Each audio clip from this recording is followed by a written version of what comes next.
So, Valkyrie Elysium. Didn't see this get much fanfare, but I'm pretty excited to cover this one either way. Mainly because Soleil, the devs who made this, also made Samurai Jack Battle Through Time, the Ninja Gaiden clone.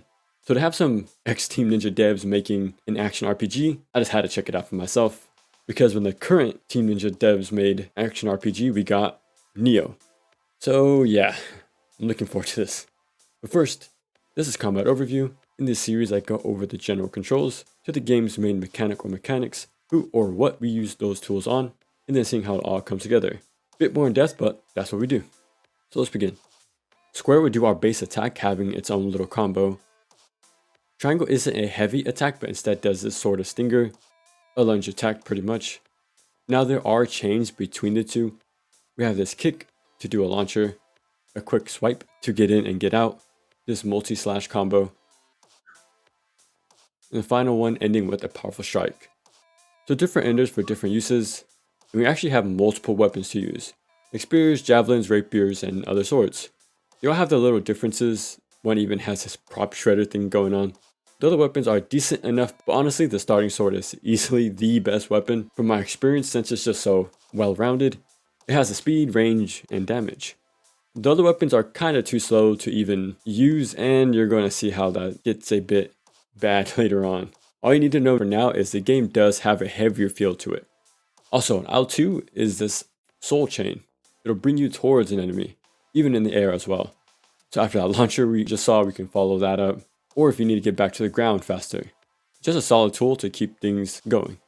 But yeah, so far, as I was playing this for the first time, it kind of reminded me of ActRaiser. The general look of things from your and monster designs, how you come from the sky, and how you gotta act on this higher power's bidding.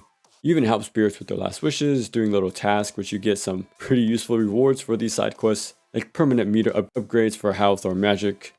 Again, just like ActRaiser, how people would give you gifts. Pretty neat. Alright, for our defenses, we can dodge a circle, and holding L1 will guard. And yeah, just by looking at it, it's pretty slow to come out. But there's 5, count them, 5 skill defensive options here. We have the Ninja Gaiden attack immediately after someone hits you on block, and here you'll launch him afterwards. We have the perfect dodges to slow time, blocking at the last moment to counter him with an attack of your own, and we even have the Samurai Jack parry. While guarding, attack to slash, deflecting that enemy's move. And lastly, counter attack. It's a clash basically, and landing it has you do an automatic follow-up. Super hype it's here, because I just mentioned this back on my Zone of the Enders 2 video, how I wanted to see this make a comeback. So yeah, super solid set of options, right? But this is where more issues come up. Blocking and dodging does not cancel any of your attacks, so all these slow weapons with their slow attacks are going to be fully seen and foul, and you just kind of have to sit there. So yeah, slow attacks, can't cancel them with defensive options, can't even hot swap weapons either to cancel moves like how Ninja Blade went about it. So as hype as it is to have so many options, we just can't use them sadly. Now I'm more than fine with action games having deliberate and committal attacks, but come on, when we're given so much defensive options, seems kind of odd we can't use them for reactionary and on the fly playstyle. You really need to be doing nothing to use any one of these. Onto our HUD, we're just gonna go from left to right here. So we have the 2 weapons we picked and 2 items to use. This is a hotkey menu. In the middle, green is our health, blue is our soul gauge, our MP. And these orange diamonds is the arts gauge. Now these meters are used to summon teammates and cast magic. Holding R1 and a face button will call out a member to fight with you. They'll stay out for a good while just doing extra damage, as well as give a magic buff, which is shown by this little icon next to the portrait. And holding R2 brings up your choice of divine arts you equipped, and they all have a magic property to them as well. To fill the arts gauge, you just need to land hits. The higher your combo means the quicker that'll be. So when it comes to the enemy types, kinda not in point, which I'll explain why in a second. But yeah, we fight soldiers, mages who sit back, dragons, and more. So the thing with every enemy is this elemental icon above their head. This is their weakness. So hitting them with that will add to their stagger, as well as do extra damage. Once full, they'll be crushed.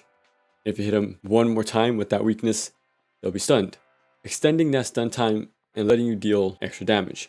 This applies to regular enemies and bosses. And that's Valkyrie Elysium. Uh, there's some good stuff here, but the combat is pretty lopsided towards your teammates being the ones doing the work. So you find out early on that teammates are pretty broken because, yeah, there's not much here to restrain them. While they're out, they do not gradually use up MP. It's just a one-cost thing, which you can even regain that spent bar while they're out, letting you break even. You can even summon all 4 of them at once too, which doesn't cost a whole lot to do. Not only 2 will stick around, but the other 2 will do at least 1 attack before they take off. Kinda overpowered because now we have this army with us who will do everything from crowd control, stun, start, and end combos for us as soon as we summon them, which cuts out any solid interaction between you and enemies. Since you got this whole wrecking crew with you at all times, there's just no need for you to learn any enemy matchups. Just look at the elemental weakness and double down on that with your magic and your summons on top of that. This just has them go into crazy hit stun. Then once crush state kicks in, they become sitting ducks pretty quick, letting you finish them off because you and everyone just dog piles them. So it just comes down to looking at their health bar to see which magic to counter them with and smother them. Plus, at the end of the fight, you'll most likely be filled back up entirely. Hell, even mid-fight, enemies will drop tons of refills. So you can go ahead and spend everything at the start of every encounter with no penalty because meter management doesn't really exist either. And when your combo timer lasts from one fight to the next, you'll be able to cast magic and refill it pretty much instantly. No, seriously, it lasts forever. And it doesn't even have a shortened timer the higher the combo goes to have you think and react faster to maintain it so you can earn its benefits. It won't reset if you get hit and your teammates will add to it. And again, higher the combo means faster refills, which sets up that continuous loop of multi-summons and spamming magic as soon as the fight begins. And since you can't cancel attacks, you really don't have the option to do a lot of combos or flashier plays for yourself, making you lean on summons more to cover options. But you know what? Casting magic does cancel animations. So yeah, the easy access to them just makes it even more of a reason to spam them and not fight for yourself. It's an enjoyable game, but we're coming off the heels of their other action titles like Samurai Jack, the very solid Ninja Gaiden clone, and after playing another Square Enix action RPG like Stranger Paradise, which is made by the current Team Ninja devs, my expectations were set a bit high, which is on me, because both of these are my favorite games of all time. But it's also because I do have a lot of confidence in Soleil to deliver on a solid action game, which they did. So just looking at what they put here, so for the RPG side, we get a team to summon who attack with you on the field to give you buffs. Magic also plays into this rock, paper, scissors mechanic.